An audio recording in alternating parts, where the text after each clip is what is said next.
fraternal na estrada da vida, conduz-nos ao bem, na alegria ou na dor. Seja o amor nossa bandeira de luz, amado Mestre Jesus.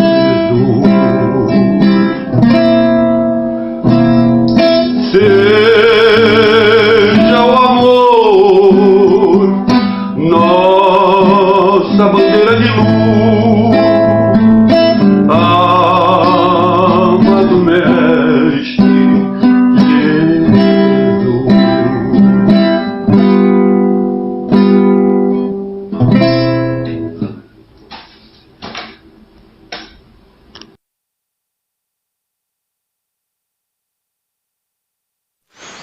Bom dia, que a santa paz do Senhor seja com todos. O meu nome é Adolfo Marques. Muitos já talvez tenham assistido a algum vídeo meu ou ouvido algum áudio, que eu tenho me empenhado há 30 e poucos anos que eu sou evangélico. Eu tenho me empenhado em gravar vídeos e áudios a fim de instruir alguns irmãos que porventura estejam em dúvidas, ou que de repente estejam até sofrendo alguma opressão, ou que desejem anunciar o Evangelho de Cristo e ainda não têm uma certeza como fazê-lo.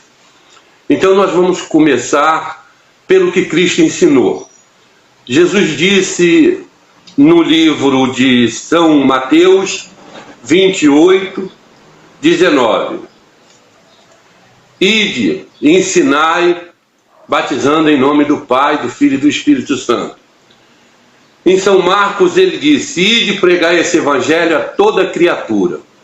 Em nenhum momento Jesus ensinou alguém ou mandou alguém sair por aí contando a história de Davi. Jesus não disse: ide pregar a história de Davi, ide pregar a história de Moisés, ou ide pregar a lei de Moisés. Jesus disse: ide e pregai este evangelho. O evangelho de Cristo está contido em 4 livros: São Mateus, São Marcos, São Lucas e São João. E foi isso que Jesus mandou ensinar. Jesus não mandou ensinar nenhum outro mandamento. E o que é que o Senhor quer? Ele quer que você vá e anuncie o santo evangelho dele. Ide por todo o mundo pregar esse evangelho a toda criatura.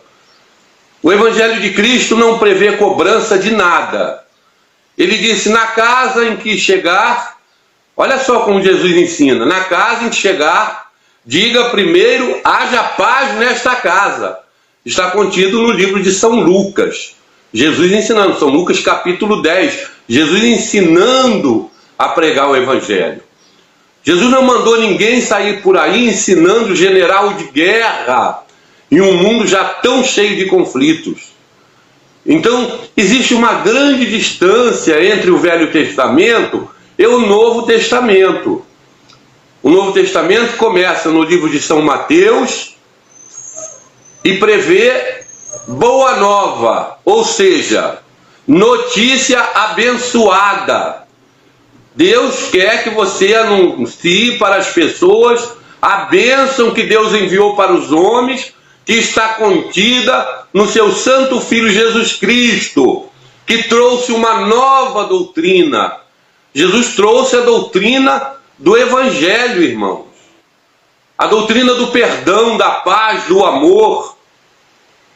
Se for para viver pelo Velho Testamento, nós teríamos que guardar o apedrejamento, a crucificação na igreja. Pergunte agora à tua consciência: você teria coragem de apedrejar o teu irmão na igreja que cometeu um pecado? Você teria coragem de assassinar ele como os judeus faziam? Não. Então, se você não teria coragem, não se envolva com aquilo, irmão. Porque pessoas até nem sabem. A lei de Moisés, ela começou com 10 mandamentos, mas ela se encerrou com 613 mandamentos. Para guardar 613 mandamentos, primeiro você tem que conhecê-los. A lei já foi, irmão, expandida pelo mundo inteiro. A lei de Moisés já deu base para todas as leis do mundo. Agora você analisa bem. Um juiz, para julgar uma questão humana, ele primeiro faz o estudo, primeiro grau, segundo grau, depois ele faz nível superior, se forma em direito, depois faz 1 ano para ser bacharel de direito, depois passa mais 3 anos num curso de magistratura, depois mais 1 ano para escolher a especialidade, se vai ser civil, trabalhista, criminal ou família. Então o homem passou a vida inteira estudando as leis para poder julgar a coisa entre os homens. E o irmão pega a Bíblia na mão e chega na igreja e já começa a inquirir que todos têm que guardar a lei de Deus. E ele nem sequer sabe quantos mandamentos tem aquela lei, irmãos. Então isso é muito sério, irmãos. É muito sério. O ler o Velho Testamento leva as pessoas a cometerem atos que os leva à sua própria condenação. Não sejas extremamente justo, disse Salomão, senão acabarias te condenando a ti mesmo. Então não sejas extremamente justo. A lei de Moisés foi dada por Deus para encerrar todos os homens debaixo da condenação, para que Deus, olhando do céu para a terra, não visse nenhum justo sequer. E é muito comum, quando o homem está voltado à ambição, descobriu que a Bíblia Sagrada pode se tornar para ele o mapa da mina, aí é uma coisa triste, irmãos. Nós estamos vendo aí nesse mundo homens ficando milionários, comprando fazendas, comprando muitas propriedades em cima da miséria do outro. Ô irmão, quando o cidadão chega a chamar uma ovelha de Cristo de ladrão por causa dos 10% do seu salário mínimo, ou por causa dos 10% da viúva pobre, do salário da viúva pobre, ele está chamando Jesus de ladrão, irmão. Você pensa que vai ficar impune? Um dia ele vai ter que prestar conta a Deus. É só você pesar numa balança, num pensamento racional. Quem é que está cobiçando o que é do outro?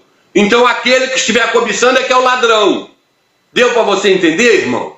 Quem está cobiçando o que é alheio é que é o ladrão e que há de ser julgado por Deus. Então, irmão, Jesus não mandou ensinar nenhuma outra história, nenhuma outra forma de recolher as ofertas.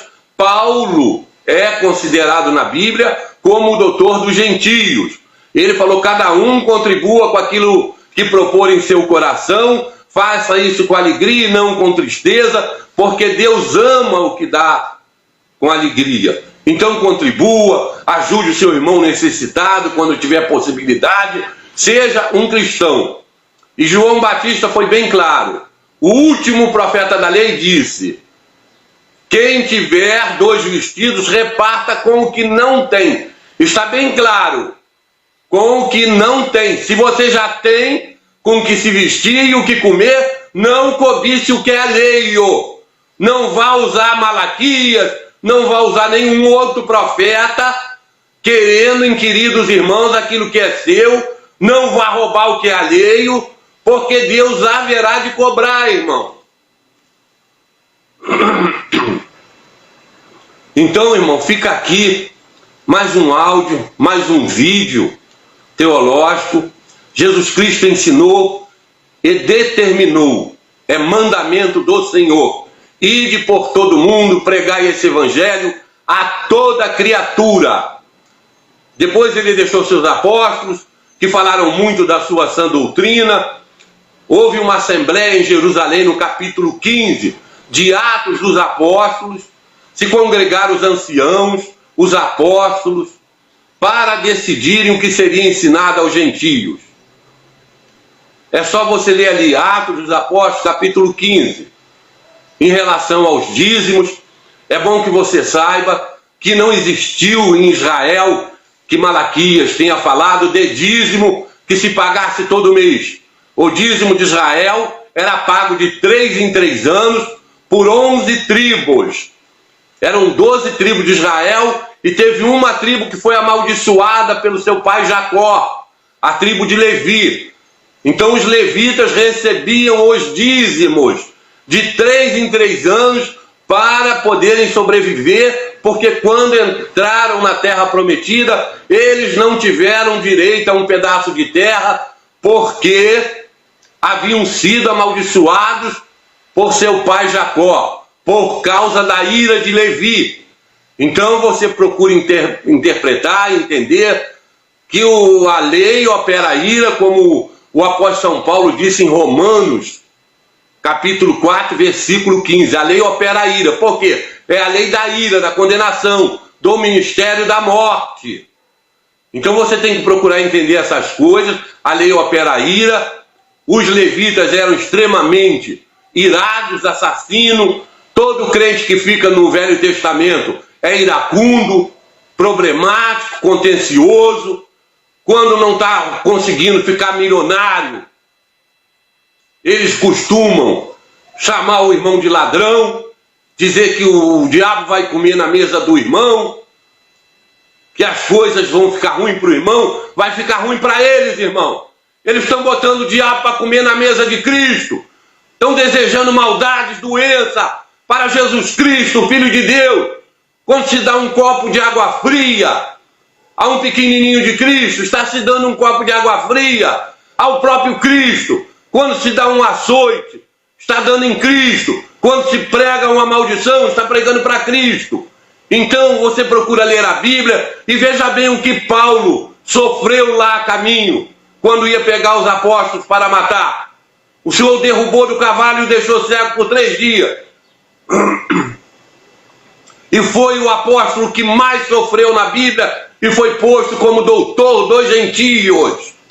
Então, irmão, grava bem no teu coração, leia na tua Bíblia, no Novo Testamento, estude o testamento que Jesus Cristo deixou. Não deixe fariseu nenhum te amaldiçoar. No Evangelho de São Mateus, capítulo 23, versículo 33, Jesus chamou eles de serpentes, raça de víboras, e lamentou profundamente por não ver meio deles escaparem da condenação do inferno. Jesus fez 2 censuras gravíssimas, estão contidas nos Evangelhos. Evangelho de São Mateus, capítulo 23, e Evangelho de São Lucas, capítulo 11. No Evangelho de São Lucas, capítulo 11, versículo 41, Jesus é bem claro: dá esmola do que tu tiver e tudo será limpo. Ser caridoso produz purificação da tua vida. E logo no 42, Jesus expressa um ai para os fariseus. Uma sequência de ai pelo comportamento deles. Então não tenha a tua esperança, irmão, na lei de Moisés, de nenhum profeta de Moisés. Deposite a tua esperança no santo Senhor Jesus Cristo. Pregue o santo evangelho dele. Leia a doutrina dos seus santos apóstolos e seja santo, meu irmão, em nome de Jesus Cristo. Não vai faltar nada para a tua igreja. Olha os lírios do campo, não vai faltar nada para você. Deus é rico, é dono do ouro e da prata, não tem nada que está cobiçando o que é do seu semelhante, amaldiçoando o teu semelhante por isso. Que Deus te abençoe, meu irmão. Ide por todo o mundo, pregai o evangelho a toda criatura. Ide por todo o mundo, pregai o evangelho a toda criatura. Ide por todo o mundo, pregai o evangelho. Jesus não mandou anunciar nenhuma outra história. Jesus não mandou anunciar guerra num mundo já cheio de conflitos.